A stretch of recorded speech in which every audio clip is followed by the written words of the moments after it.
Praise the lord.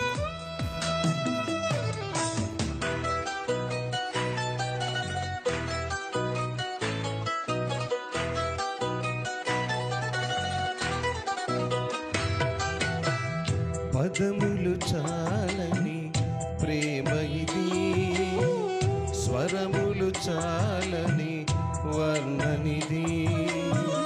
పదములు చాలని ప్రేమ ఇది, స్వరములు చాలని వర్ణనిది. కరములు చాపి నిన్ను కౌగిలించి పెంచిన కన్నవారి కంటే ఇది మిన్నయైన ప్రేమ. వారిని సహితము కన్న ప్రేమ. ప్రేమ ప్రేమ ఇది తండ్రి ప్రేమ. ప్రేమ ఇది ప్రాణమిచ్చిన ప్రేమ. కలువరి ప్రేమ. ప్రేమ ఇది తండ్రి ప్రేమ. ప్రేమ ఇది ప్రాణమిచ్చిన ప్రేమ. కలువరి ప్రేమ.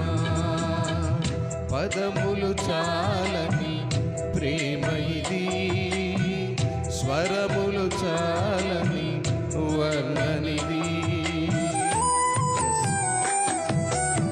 అవునయ్యా, మేము ఏ పదములతో మిమ్మల్ని స్తుతించినను మీ రుణాన్ని మేము తీర్చలేమయ్యా. Praise the lord. స్తోత్రం.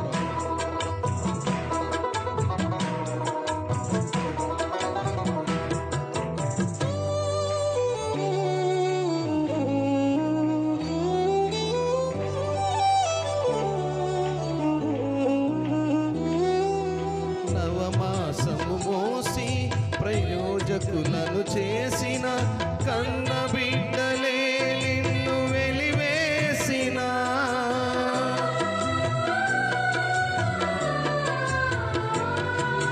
నవమాసము మోసి ప్రయోజకులను చేసిన కన్న బిడ్డలే నిన్ను వెలివేసిన. ఆవే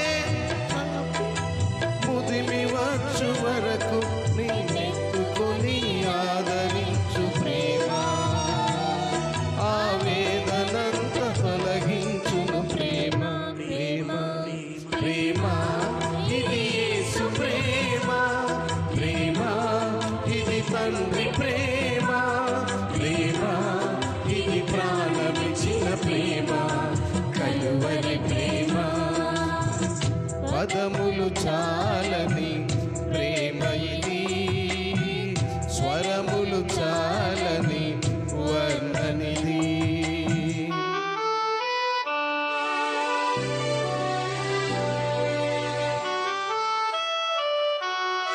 మేలులెన్నో పొంది ఉన్నత స్థితిలో ఉన్నప్పటికీ హృదయం గాయపరచబడినప్పుడు మేలుతో నింపి అద్భుతాలు చేసేటువంటి ఉన్నతమైన ప్రేమ నా యేసయ్య ప్రేమ.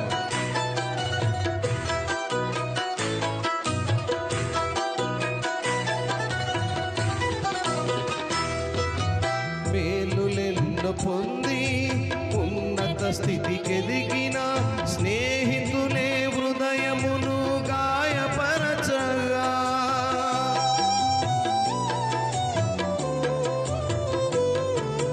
మేలులెన్నో పొంది ఉన్నత స్థితికెదిగిన స్నేహితులే హృదయమును గాయపరచగా.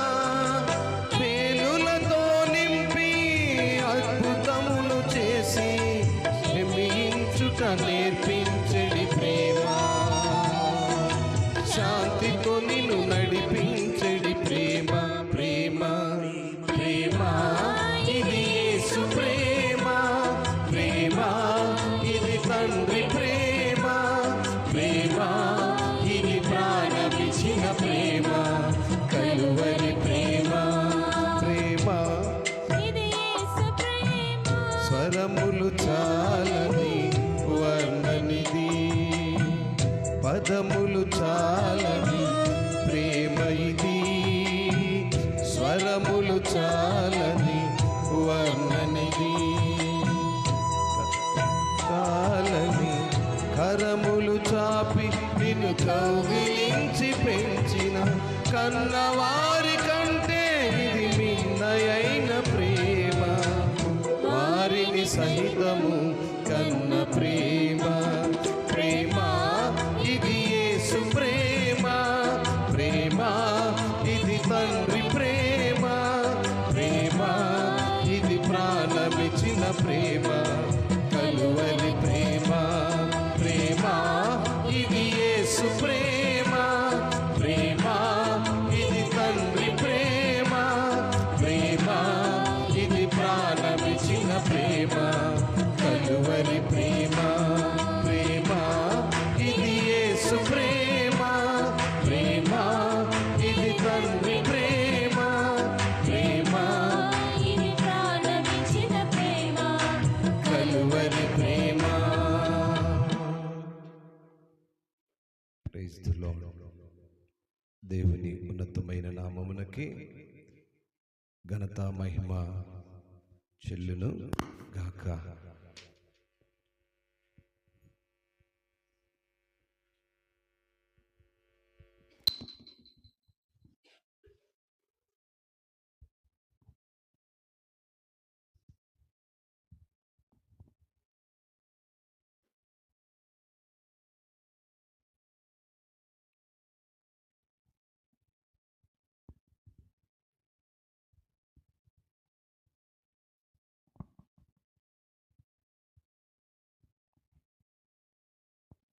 మంచిది ప్రియులరా, దేవుని ఘనమైన నామములో ఈనాటి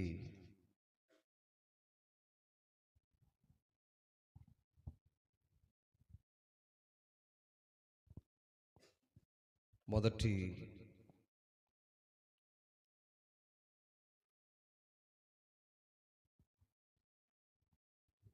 రోజు ఈ 40 దినాల ఉపవాస ప్రార్థనలు, శ్రమల దినాలు, శిలువ ధ్యానములు, ఈ రీతిగా ఈ దినమున ప్రపంచమంతటిలో క్రైస్తవ పిల్లలు అనబడిన వారందరూ కూడా ఆయా సంఘాలు, అన్ని సంఘాల్లో కాకపోయినప్పటికీ ఆయా ప్రాంతాల్లో కఠినమైన ఉపవాసాల ద్వారా అద్భుతాలు చూడాలని ఆశ కలిగినటువంటి అనేక మంది దేవునిపై ఆధారపడిన పిల్లలు,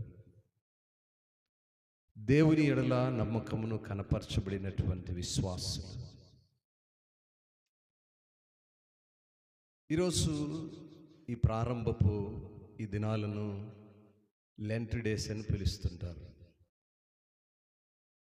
వసంతకాలపు లేక చిగురించు కాలపు దినాలని, అంత మాత్రమే కాకుండా హోలీ యాష్ వెడ్నెస్డే మాస్ అనగా పరిశుద్ధ భస్మ బుధవారపు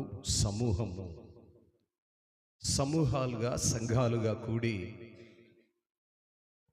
దేవుణ్ణి స్తుతిస్తూ ఆయన శిలువపై కలువరిలో ఆయన పొందిన గాయాలను, బాధలను, శ్రమలను నెమరివేసుకుంటూ మన జీవితాల్లో ఒక నూతన అధ్యాయము తెరవబడాలని, మన బ్రతుకులు కూడా ఆ రీతిగా తెరవబడాలని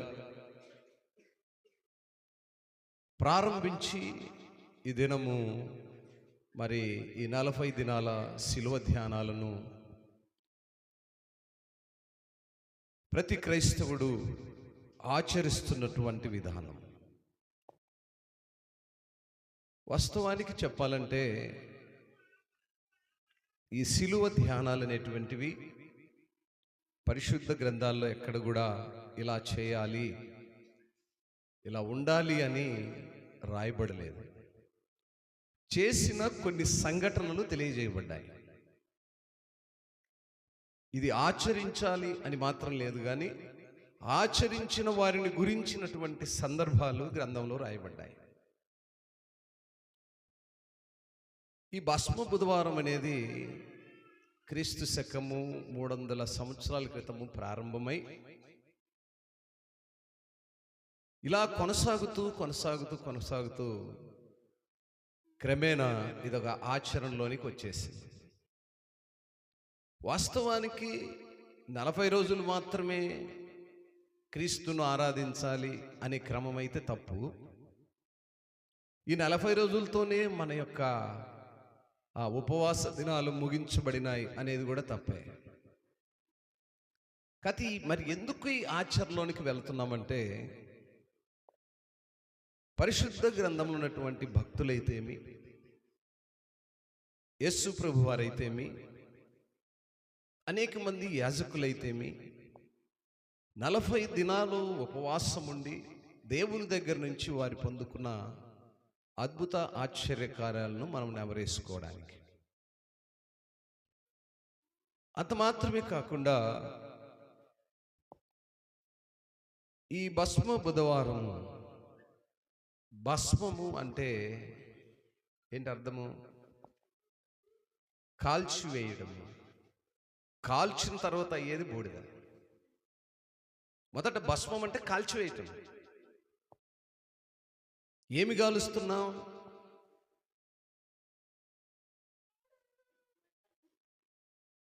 ప్రొటెస్టెంట్స్ ఆ దినాల్లో చేసినటువంటి క్రమం ఏంటంటే, మనము మరి మట్టలతో యేసు ప్రభు వారిని ఊరేగించిన క్రమాన్ని వాళ్ళు ఆచరించి ఆ మట్టలన్నిటినీ ఒక దగ్గరగా దాచి ఈ దినము వాటిని కాల్చి ఆ కాల్చిన బూడిదను నొసట సిలువుగా వేసుకొని ఈ భస్మ బుధవారమును కొనసాగిస్తూ ఉన్నారు. దీన్ని నానా విధాలుగా ఆచరించేవారు ఉన్నారు, ప్రశ్నించేవారు ఉన్నారు, రకరకాల విధానాల్లో వెళ్ళిపోయేవారు ఉన్నారు. సరే, నేనైతే ఏమంటున్నానంటే, మరి మనం ఎందుకు చేస్తున్నాము అనే సంగతిని నేనైతే ఈ 40 దినాలు చక్కగా దేవుని గురించినటువంటి సువర్తమానమును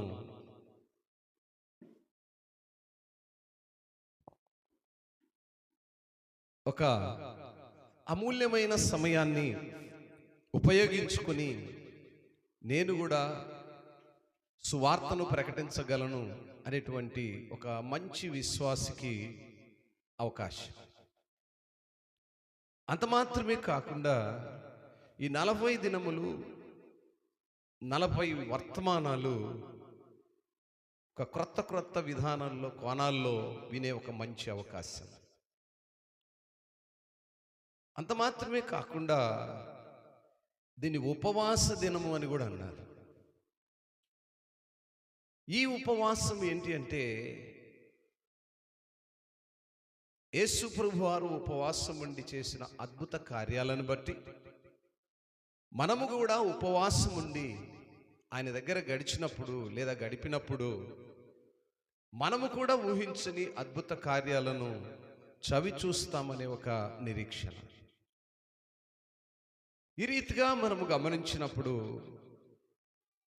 మరి ఈ యొక్క బూడిదను సాదృశ్యంగా మనం తీసుకుంటే అది ఒక పశ్చాత్తాపమునకు గుర్తుగా ఉంటుంది. ఎవరు పశ్చాత్తాపడ్డారు, ఎందుకు పశ్చాత్తాపడ్డారు, ఏంటనే విషయాలు కొన్ని మనము పరిశుద్ధ గ్రంథంలో చూస్తాం కూడా. మెట్టుకు ఈ సంగతులన్నీ మనము జ్ఞాపకం చేసుకుంటున్నప్పుడు మొత్తం ఇవి నాకు తెలిసి దాదాపు 46 దినాలేమో, 44, 46 దినాలు జరుగుతుంది. అందులో ఆదివారాలు లెక్కింపుకు రావు. అవి పునరుద్ధాన దినాలు కనుక ఆ 6 దినాలు ఆ పునరుద్ధానాల్లోనికి వెళ్ళిపోతే 40 దినాలు ఖర్చుగా మరి యొక్క ఉపవాస దినాలు జరుగుతాయి. ఉపవాసమును గురించి మీకు అందరికీ తెలుసు. ఉపవాసం అనే మాటకు అర్థం ఏంటి? ఉపవాసము దేవునికి దగ్గరగా ఉండటం. దేవునికి దగ్గరగా ఉండటము అనంటే ప్రస్తుతం మనం ఉన్న దినాల్లో అందరికీ చాలా కష్టమైన పనే కదా, ఏమండి? ఖచ్చితమైన ఉపవాసం ఏంటంటే మన పనుబాట్లను విడిచేయాలి. నువ్వు తింటావో లేదో ఆయనకు అనవసరం, కానీ ఆయన సన్నిధిలో గడపాలి. అది ఉపవాసం. మరి మనం అలా చేస్తే మన పరిస్థితి ఏంటి కదా? కష్టమైన పరిస్థితే. బైబిల్ పరిశుద్ధ గ్రంథపు యొక్క ఉపవాసం ఏంటంటే ఖచ్చితంగా మనం ఏ పని చేయకూడదు. మరి ఏ పని చేయకపోతే మాకు ఆహారం ఎవరు తెచ్చి పెడతారయ్యా పాస్టర్ గారు? మీ ఇంట్లో తెచ్చిపెట్టు, మేము కూర్చొని ఉంటాము అంతేగా? ఇవన్నీ కూడా పరిశుద్ధ లేఖనాల్లో మనము గమనించినప్పుడు చాలామంది ఉపవాసం ఉండి చేసిన కార్యాలను సమయాన్ని బట్టి మనము ఈ 40 దినాల్లో మధ్య మధ్య సమయాల్లో ధ్యానం చేసుకుంటూ వస్తాం. అయితే పరిశుద్ధ గ్రంథంలో 40 అనే సంఖ్య చాలా పరిశుద్ధమైనదిగాను, పరిశుద్ధ గ్రంథంలో ఎక్కువ ప్రాముఖ్యత కలిగిందిగాను మనము చూస్తాం. 40 అనే సంఖ్య, 40 అనే సంఖ్యను గురించి మనం చూస్తే మొదటి నుంచి ప్రారంభిస్తే నోవాహు కాలంలో జలప్రలయము ఎన్ని రోజులు జరిగింది? 40 దినాలు జరిగింది. మరి అదేవిధంగా మనం చూసినప్పుడు 40 రాత్రులు 40 పగళ్ళు మనము ఆ యొక్క ఆ వర్షాన్ని అయితేమి ఆ పరిస్థితిని అంతా మనము చూడగలుగుతాం. ఆదికాండం 7వ అధ్యాయము 17వ వాక్యం చదవక్కర్లేదు, నేను జస్ట్ తెలియజేస్తూ ముందుకెళ్ళిపోతాను. అలాగే మోషే దేవుని సన్నిధిలో గడిపింది 40 దినాలు. ఏలియా ఉపవాసం ఉండి దేవుని దగ్గర నుంచి శక్తిని పొందుకున్నది 40 దినాలు. మోసే సీనాయి కొండ మీద ఏం చేశాడు? ఏం చేశాడు చెప్పండి? 40 దినాలు మోషే ఉపవాసం ఉండి లేదా కొండపై నుండి ఏం చేశాడు? ఇంకా చెప్పండి, కొంచెం లోతుకెళ్ళి. ఇంకా ఏమైనా ఆప్షన్స్? 10 ఆజ్ఞలు పొందుకున్నాడు. స్తోత్రం. ఆయన ప్రార్థన చేసి కొండ మీద ఉండలేదు. 40 దినాలు దేవుని దగ్గర ఉండి 10 ఆజ్ఞలు 2 పలకలను పట్టుకొని వచ్చాడు. అలా ఇంకా మనం ముందుకు తీసుకెళ్తే ఇశ్రాయేలీయులు ఐగుప్తు నుండి కానాకు, అలా ఇంకా మనం గమనిస్తే కానానులో వేగుల వారు వచ్చారు పర్యవేక్షించడానికి కదా. యెహోషువ పంపించాడు కదా వేగుల వారిని. 40 దినాలు వారు కూడా కానాను. అంతే మాత్రమే కాకుండా నినివే పట్టణపు వారు కూడా దేవుని యొక్క హెచ్చరికను వాళ్ళు లెక్కబెట్టలే. 40 దినాలు హెచ్చరిక చేశారు నినివే పట్టణపు వారు. మరి అంత మాత్రమే కాకుండా గొల్లియాతు విషయంలో కూడా చూసినప్పుడు ఇశ్రాయేలీయులు గొల్లియాతును ఎదుర్కోవడానికి 40 దినాలు ప్రయాసపడ్డారట గొల్లియాతును ఎదుర్కోవడానికి.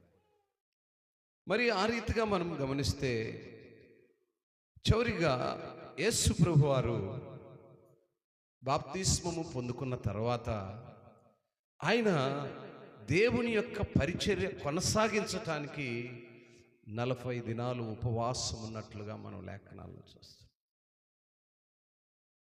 దేవుని పరిచర్యను కొనసాగించడానికి బాప్తిస్మం పొందుకున్నాడు.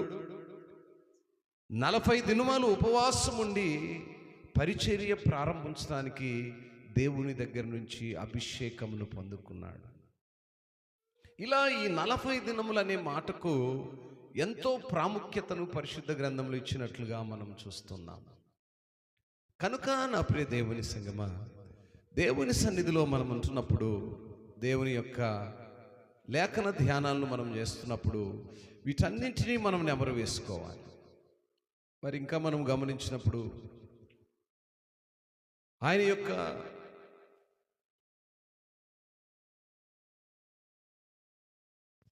క్రమమంతటిని మనం గమనిస్తూ వచ్చినప్పుడు ఆయన చేసినటువంటి అద్భుత కార్యములన్నిటినీ మనము చక్కగా ధ్యానము చేసుకోవడానికి ఇది ఒక మంచి సమయముగా ఉంది.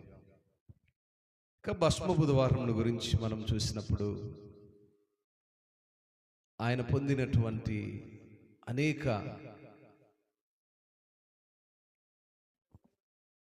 దెబ్బలు, గాయాలు, దీన్ని బట్టి ఈ భస్మ బుధవారం దేవుని దగ్గర ఎంతమంది ఏ రీతిగా దేవుని దగ్గర అడిగారు, ఏ రీతిగా వారు వారి పాపాలను ఒప్పుకొనటమే కాకుండా దేవుని దగ్గర పొందినటువంటి అనేక అద్భుతమైనటువంటి సంగతులను మనం ఇక్కడ చూస్తాం.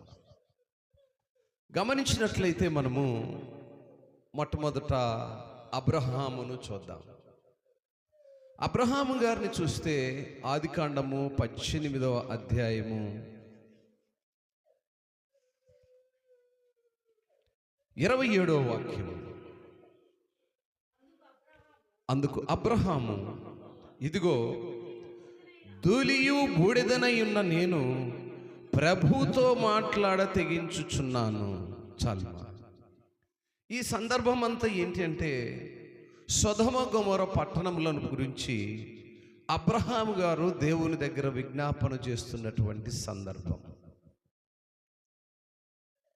అక్కడ ఆ మాటలంతా మనం చూస్తే ఆ 16వ వాక్యం నుంచి 26 వాక్యాల వరకు ఆ సొదొమ గురించి ఆయన విజ్ఞాపన చేస్తూ ధూళియు బూడిదనై ఉన్న నేను అని మాట్లాడాడు.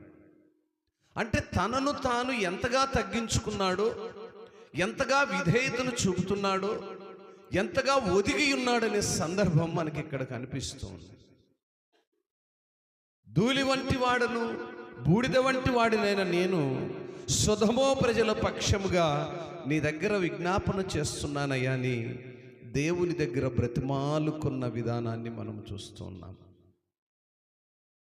ఈనాడు నా ప్రియ దేవుని సంగమా, ఈ శిలువ ధ్యానాల్లో మనం చేయాల్సింది ఏంటంటే మన జీవితాలు ఒక నూతనమైన విధానంలోనికి వెళ్ళాలి.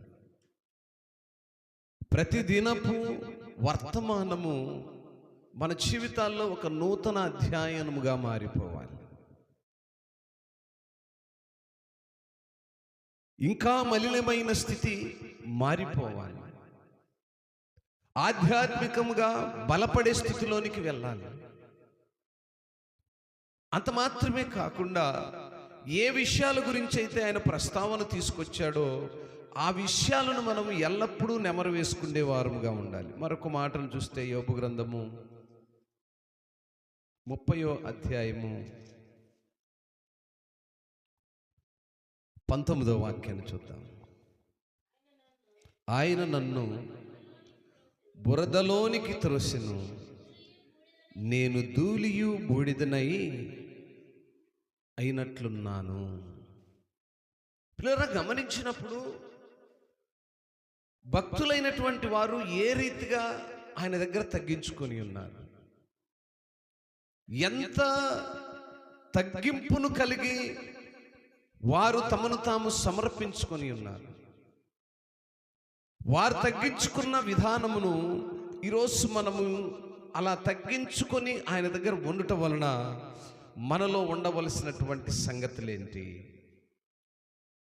ఈ భస్మ బుధవారము ప్రారంభం నుంచి ఈ 40 దినాలు జరిగేదాన్ని ఉపవాస దినాలు లేదా శిలువ ధ్యానములు, శ్రమల దినాలు అని పిలుస్తుంటారు.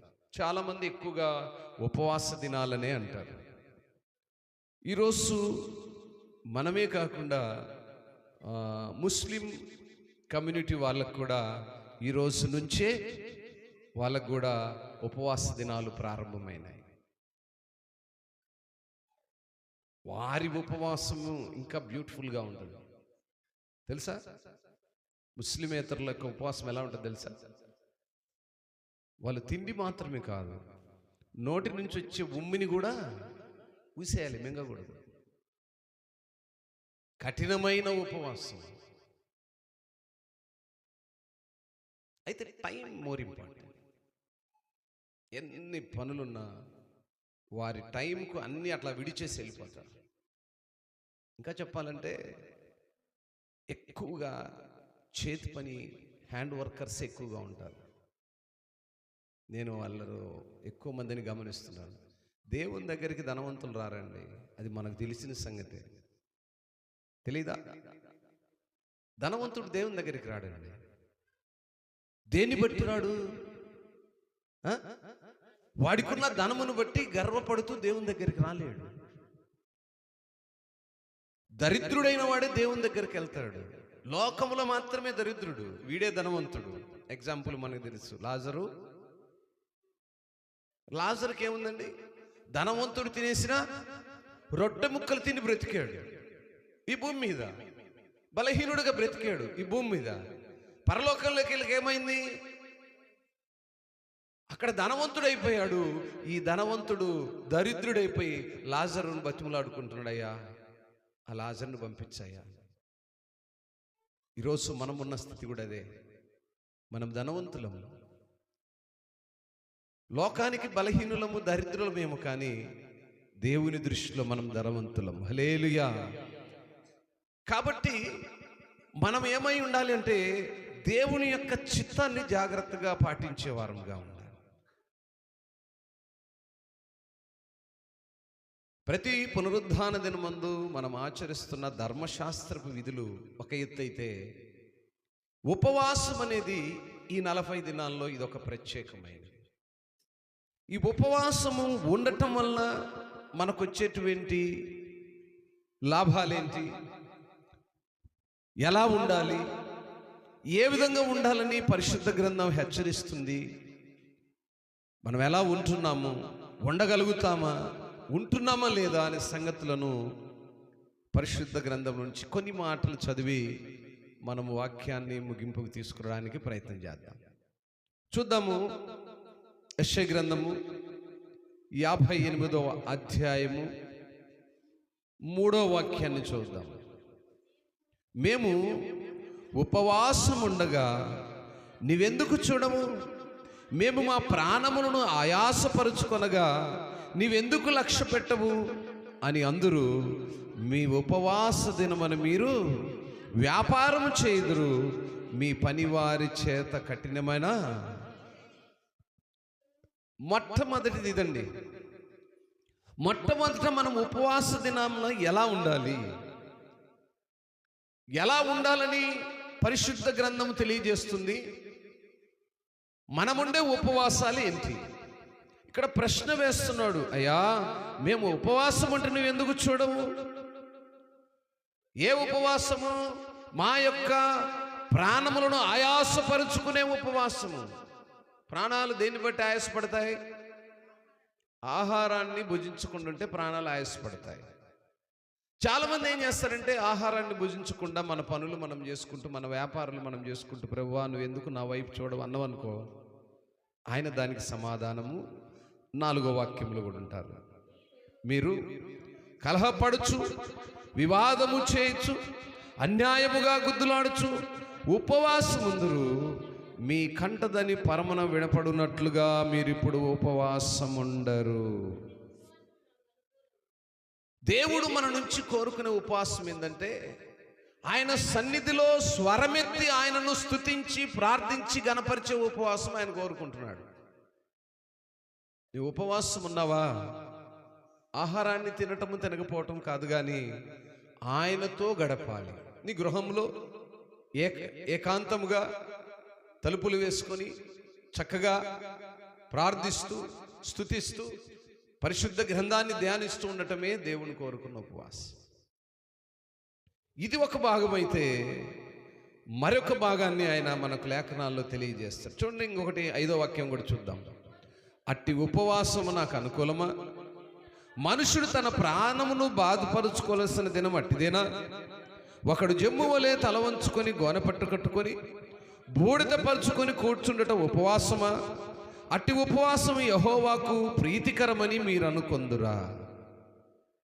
మొదట చెప్పబడిన మాట ఏంటంటే, కలహపడుచు, వివాదము చేయుచు, అన్యాయముగా గుద్దులాడుచు, వీటన్నిటినీ తీసివేస్తేనే ఉపవాసం. ఇవన్నీ మనం నుంచి దూరపరిస్తేనే ఉపవాసం అండి.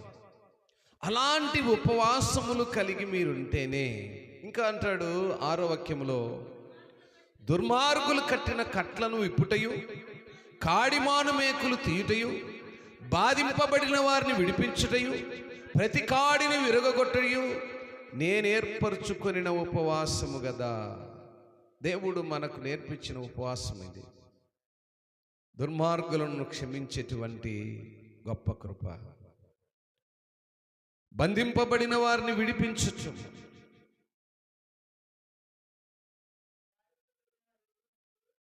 బాధింపబడిన వారిని విడిపించటం, ప్రతి కాడిని విరుగొట్టుటము ఆయన మనకు నేర్పించిన ఉపవాసం. ఇంకా ఉపవాసములో అధిక ప్రాముఖ్యమైనది, నీ ఆహారము ఆకలి కొనిన వారికి పెట్టుటయు, నీ రక్త సంబంధికి ముఖము తప్పకుండుటయు, దిక్కుమాలిన బీదలను నీ ఇంట చేర్చుకొనుటయు, వస్త్రహీనుడు నీ కనబడినప్పుడు వానికి వస్త్రములిచ్చుటయు, ఇది ఏ గదా నాకిష్టమైన ఉపవాసము. ఇదండి దేవుడు మన దగ్గర నుంచి కోరుతున్న ఉపవాసం.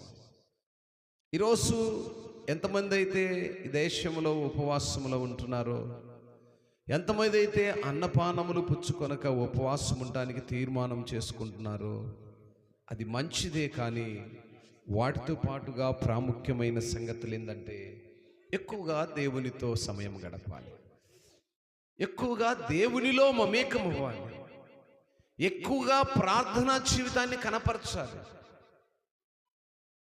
ఎక్కువగా ఆయనతో సమయం ఎప్పుడైతే గడపగలుగుతామో అదే దేవుడు మన నుంచి కోరుకునే ఉపవాసం. ఆ ఉపవాసములో చాలా ప్రాముఖ్యమైన సంగతులు ఏంటంటే, మనం ఎప్పుడు ఎదుటి వారిని బాధపరచకూడదు. మన వలన ఎవరైనా బాధపడిన ఉంటే వారిని క్షమించేటువంటి మనసు కావాలి. ఎవరైనా మనల్ని బట్టి ఇబ్బందుల్లో ఉంటే వారిని క్షమించే మనసు కావాలి.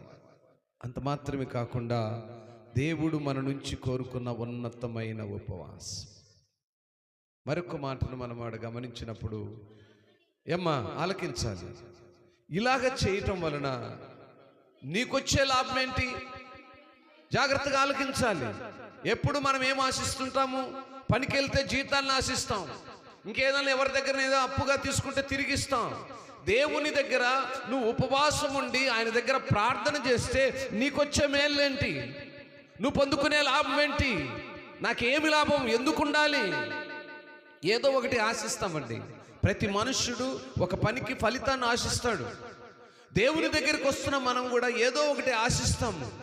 ఆశించినది పొందుకోవాలంటే అది ఎటువంటిది, ఏ రీతిగా ఆయన ఇస్తాడో అక్కడ రాయబడి ఉంది. అక్కడ తర్వాత మాటలు చూస్తే, అలాగున నువ్వు చేసిన ఎడల నీ వెలుగు వేకువ చుక్కవలే ఉదయించును, స్వస్థత నీకు శీఘ్రముగా లభించును, నీ నీతి నీ ముందర నడుచును, యెహోవా మహిమ నీ సైన్యపు వెనుకటి భాగమును కావలి కాయును. హల్లెలూయా. ఇంతకంటే శ్రేష్టమైనది ఇంకేది లేదండి.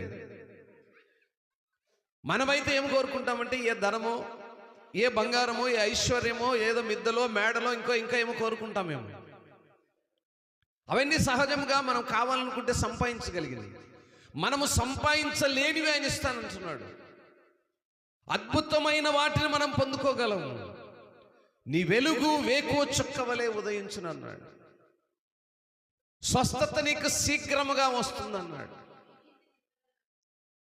మన నీతి మన ముందు నడుస్తుంది అంటున్నాడు. ఇవన్నీ బయట ఎక్కడ కొనే కదండి. మనము శ్రమపడి ఉదయం నుంచి సాయంకాలం వరకు కుటుంబాలుగా వెళ్ళి పనిచేసినా కూడా సంపాదించేటువంటివి కావు. దేవుని దగ్గర గోచారగలిగితే ఉచితముగా మనం పొందుకునే అద్భుతమైనటువంటి ఆశీర్వాదాలు, అద్భుతమైనటువంటి ఆశీర్వాదాలు. ఈ ఆశీర్వాదాలు ఊరికే మాటలతో చెప్తే వచ్చేటువంటివి కావు. ఒకసారి ఇర్మియా గ్రంథము 11వ అధ్యాయము ఇర్మియా గ్రంథము 11వ అధ్యాయము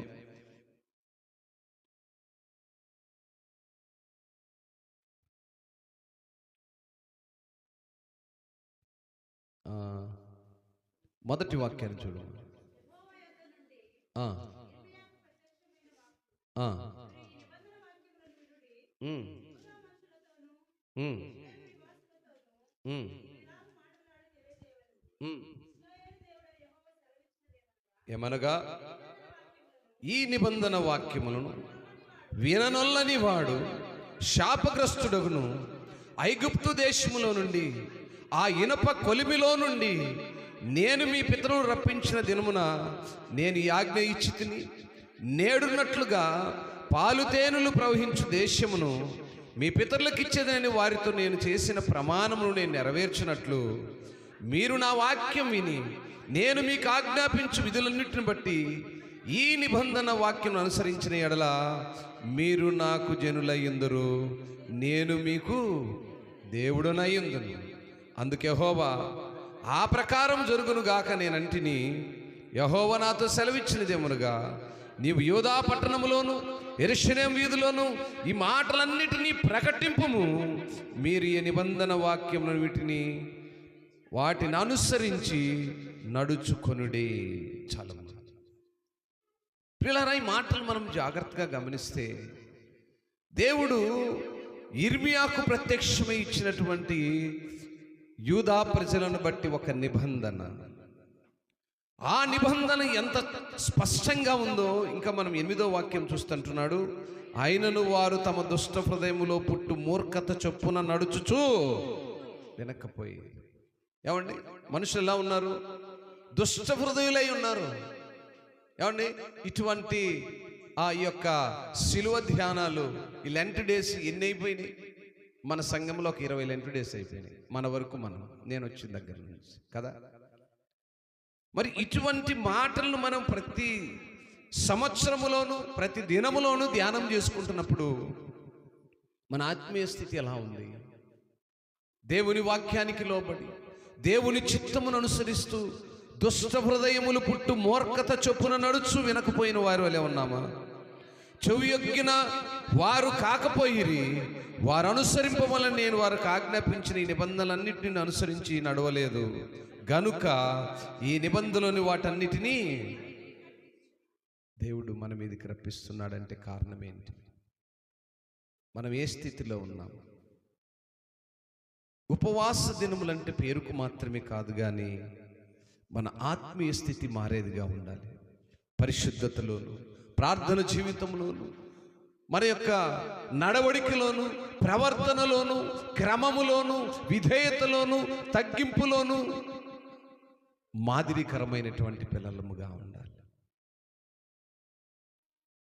మరి ఇటువంటి క్రమాన్ని మనం పాటించగలిగినప్పుడే ఈ ఉపవాస దినములకు ఒక మాదిరి అనేది కనిపిస్తుంది. మాదిరి కలిగిన పిల్లలుగా మనం ఉండాలి.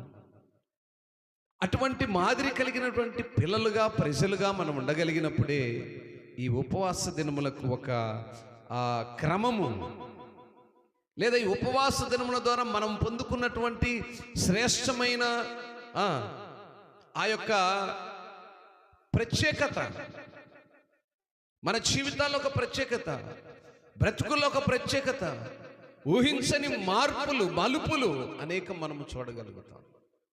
వీటన్నిటినీ చూడగలిగే వారముగా మనం ఉండాలంటే దేవుడు మనకేమైతే ఆజ్ఞలు ఇచ్చాడో, ఏమైతే మనల్ని ఆయన చేయమని సెలవిచ్చాడో వాటిని అనుసరించిన వారంగా ఉంటాం.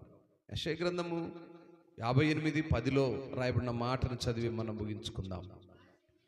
ఆశించిన దానిని ఆకలిగొనిన వానికి ఇచ్చి శ్రమపడిన వానిని తృప్తిపరిచినలా చీకటిలో నీ వెలుగు ప్రకాశించును, అంధకారము నీకు మధ్యాహ్నం వలెనుండు. ఎంత చక్కటి మాట కదండి. మనం ఆశించిన దాన్ని ఆకలిగొనిన వానికిచ్చి, ఈ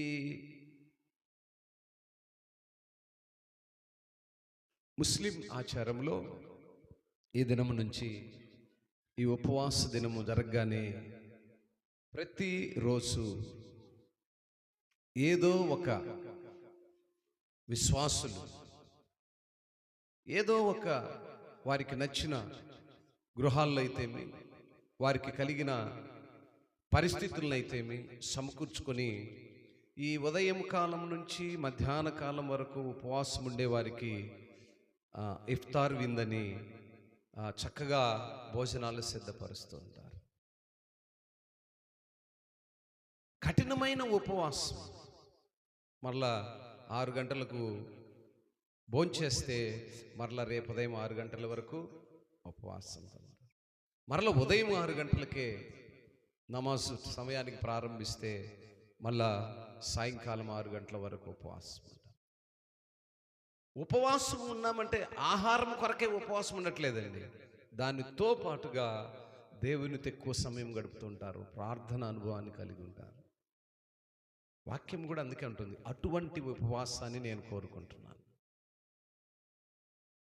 పరిశుద్ధ గ్రంథం కూడా కోరుకునేది అటువంటి భక్తి కలిగిన పిల్లలు కావాలని కోరుకుంటుంది. అటువంటి భక్తి కలిగిన జీవితం ఎప్పుడైతే మనలో ఉంటుందో చీకటిలో నివసిస్తున్న మన బ్రతుకులు ఎలా ఉంటాయంట?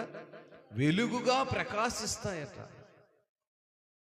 మేము చీకట్లు ఎందుకు ఉంటున్నామండి? రాత్రుల్లో లైట్లు ఉంటున్నాయి, పగులు ఎండ ఉంటుంది, చక్కగా ఉన్నాం, మేమేడ చీకట్లో ఉన్నాం అని మనం అనుకుంటుంటాం.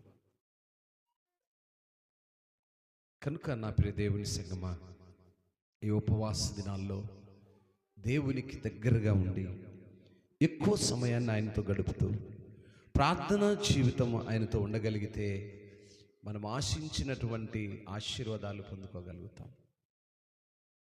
దేవునికి ఇవ్వటంలోను, పరిచర్యలో పాలుభాగస్తులుగున్నట్టులోను, సంఘములో ఉన్నటువంటి ప్రతి అవసరతలో ఒకరి ఎడల ఒకరు తగ్గింపు కలిగిన వారుగా ఉన్నట్టుగా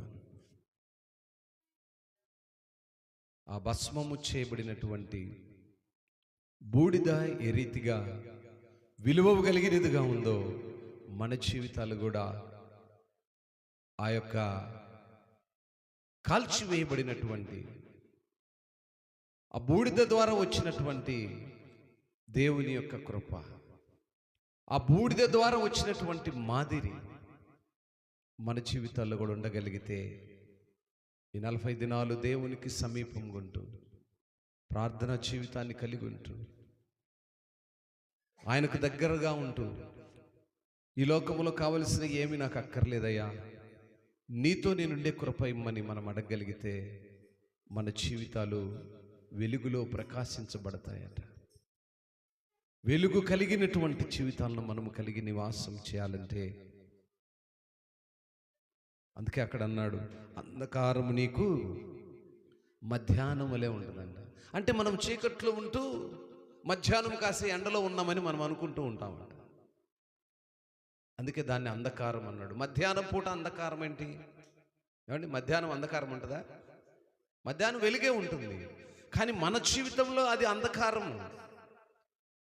ఆ అంధకారములో ఉన్నటువంటి మనము మధ్యాహ్నము కాచేటువంటి వెలుగు వలె ఉండాలి అంటే మన జీవితాలు బూడిదగా ఏ రీతిగా భస్మము చేయబడి కాల్చబడినప్పుడు వచ్చేటువంటి బూడిద ఏ రీతిగా ఉంటుందో మన జీవితాలు అలా తగ్గింపు కలిగినవై, విధేయత కలిగినవై, లోబడేవై, దేవుని మాటలకును దేవుని దాసుల మాటలకును సంఘములో ప్రకటించబడుతున్నటువంటి ప్రతి కార్యమునకును విధేయత కలిగినటువంటి పెద్దలుగా, విధేయ కలిగినటువంటి సంఘముగా, విధేయ కలిగినటువంటి విశ్వాసిగా, విధేయ కలిగినటువంటి యవనుడుగానే ఉండగలుగుతావో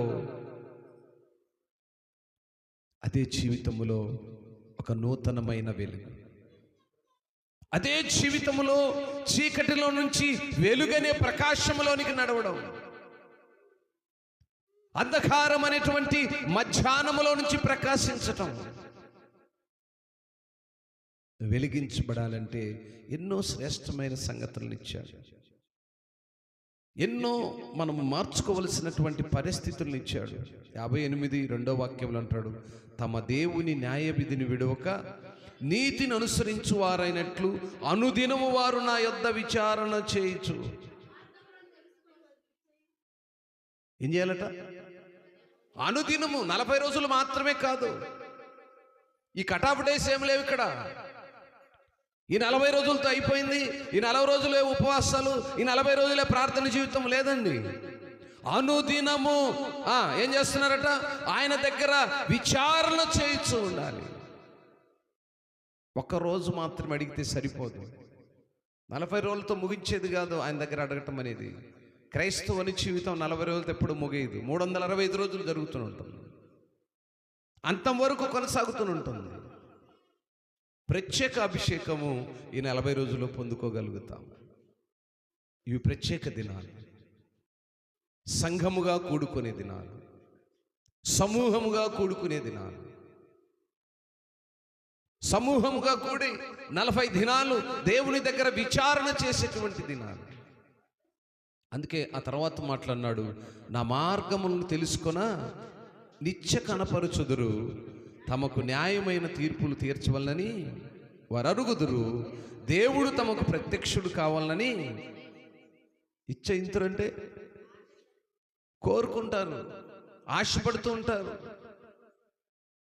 అటువంటి ఆశ కలిగిన నీవు దేవుని యొక్క చిత్తాన్ని, దేవుని యొక్క మార్గాన్ని, దేవుని యొక్క ఉద్దేశాన్ని ప్రకారం నడుచుకోగలిగితే దేవుడు అట్టి కృపలో మనందరినీ నడిపించునుగాక. నా ప్రియ దేవుని సంగమా, దేవుని సన్నిధిలో ఉంటున్న మనము ఒకసారి ఆయన దగ్గరయ్యా, ఈ 40 దినాల ప్రారంభ దినంలో మేమున్నాము, ఈ 40 దినాల ఉపవాస దినంలో మేమున్నాము. నాయనా, నీ సన్నిధిలో మేము మోకరిల్లుతున్నాము. అందరూ మోకరించుదాం, అందరము మోకరించుదాం, మోకరించి ప్రార్థనలోకి భవించుదాం. ఈ మొదటి దినము మొదలుకొని 40 దినాల వరకు నీ సన్నిధిలో ఉండటానికి మాకు కృపనిమ్మని అందరూ మోకరించి ప్రార్థనలోకి భవించుదాం.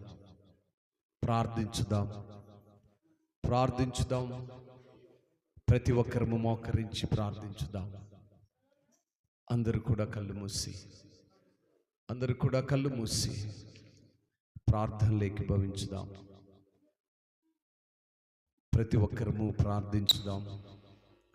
స్తోత్రం, స్తోత్రం, స్తోత్రం, స్తోత్రం, స్తోత్రం, స్తోత్రం, స్తోత్రం, స్తోత్రం, స్తోత్రం, స్తోత్రం, స్తోత్రం, స్తోత్రం. పరిశుద్ధుడా, ప్రేమ స్వరూపి, ప్రేమ కలిగిన తండ్రి, ఘనమైన నాయన, నీ పరిశుద్ధమైన పాదాలను బట్టి మీకు వందనాలు, స్తోత్రాలు, స్తోత్రాలయ్యా. ఈ దినములు ప్రభువా మేము ఇచ్చగలిగిన వారమై నాయనా నీ సన్నిధిలో తండ్రి మోకరించి మేము ప్రార్థిస్తున్నామయ్యా. నాయనా, మా ప్రార్థన మీ సన్నిధికి చేరుతుందని నమ్ముతున్నాం. నాయనా, మా ప్రార్థనపై మీ కనుదృష్టి ఉందని మేము నమ్ముతూ ఉన్నాము అయ్యా. ఈ లెంట్ డేస్ ప్రారంభ దినములో, ఈ భస్మ ఉదరార్పు మొదటి దినములో నాయనా, అబ్రహాము వలె తండ్రి ధూళి అయిన మేము, దుమ్ము అయిన మేము నీ సన్నిధిలో మోకరించే కృపనిచ్చావయ్యా. స్తోత్రాలు. యోబు వలె తండ్రి నీ సన్నిధిలో మోకరించే కృపను మాకు ఇచ్చావు అయ్యా. మీరే రీతిగా 40 దినములు ఉపవాసం ఉండి నాయనా తండ్రి దగ్గర నుంచి అభిషేకమును పొందుకొని నీ ప్రజలను పాలించుటకు ఏ రీతిగా నాయనా ప్రజల మధ్యకు వచ్చారో అటువంటి అభిషేకాన్ని మాకు దయచేయండి అయ్యా. నాయన, కుటుంబాలుగా నీ సన్నిధిలో చేరి తండ్రి ఏ ఇచ్చ కలిగినైనా నీ బిడలు నీ సన్నిధిలో 40 దినాల ఉపవాస దినాల్లో తండ్రి మీతో గడపాలని నాయనా, మీతో తండ్రి ఉపవాస దినమును ప్రతిష్ఠించాలని ఆశ కలిగి ఉన్నారు. అట్టి ఆశ కలిగిన ప్రతి ప్రాణాన్ని జ్ఞాపకం చేసుకోమని ప్రార్థిస్తున్నాను నాయనా. ఆశ కలిగి నీ సన్నిధికి వచ్చే బిడలను తృప్తిపరచాలి అయ్యా. ఈ 40 దినాలు ప్రభువా నీ చిత్తములో మమ్మల్ని జ్ఞాపకం చేసుకోండి. ఈ మొదటి దినము నాయనా నీ సన్నిధిలో మేము మోకరిల్లి కోజారుతున్నామయ్యా. మా ప్రార్థనపై మీ కనుదృష్టి ఉంచమని అడుగుతున్నామయ్యా. ఈ దినములు తండ్రి దేశములో ఉన్నటువంటి అనేక ప్రాంతాల్లో ఆత్మీయులైన నీ బిడ్డలు ప్రభువా ఎంతమంది మిమ్మల్ని గోచారుతున్నారో వారందరి ప్రార్థనలపై మీ కనుదృష్టి ఉంచమని ప్రార్థిస్తూ ఉన్నాము అయ్యా. సంఘాలలో ప్రతి ఆటంకమును దూరపరచండి, అపవాదికి అవకాశం ఇవ్వకండి. అయ్యా నీ బిడ్డల యొక్క హృదయాల్లోను కుటుంబాల్లోను అపవాది అలజడులు జరగకుండా ప్రతి ఒక్కరూ తండ్రి నీ సన్నిధిలో మోకరిల్లటానికి కుటుంబాలుగా చేరి ప్రభువా ఈ 40 దినాలు మీకు సమీపంగా ఉండటానికి కృపను చూపమని ప్రార్థిస్తున్నాం. సహాయం చేయండి అయ్యా. ప్రేమను, సమాధానము, ఐక్యతను సంఘములో ప్రతి కుటుంబానికి దయచేయండి అయ్యా. మీరు అంటున్నారు కలహపడుచు గుద్దులాడుచు నైనా మీరు చేసే ఉపవాసము నాకు ఇష్టమా అని మీరు అడుగుతున్నారయ్యా. అటువంటి ఉపవాసం లేకుండా తండ్రి ప్రేమ, సమాధానం, ఐక్యత, తగ్గింపు, విధేయత కలిగిన పిల్లలుగా నీ సన్నిధిలో ఉండటానికి కృప చూపండి. ఇంతవరకు మీరు మా పట్ల చూపిన కృపను బట్టి స్తోత్రాలు. ఈ మొదటి దినమునైనా మీరు మాతో మాట్లాడి నైనా శ్రేష్టమైన సంగతులను మాకు బోధించినందుకై మీకు స్తోత్రాలు. ముందున్న దినాలను మీ చేతులకు అప్పగిస్తున్నాం నాయనా.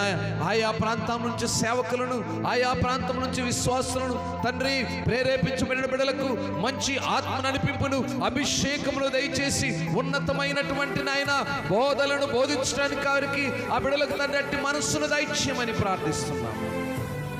సిద్ధపాడు కలుగుతున్న బిడ్డలను ఎత్తిపట్టండి. ఆత్మలో ప్రభువా నాయనా అభిషేకముతో నింపండి.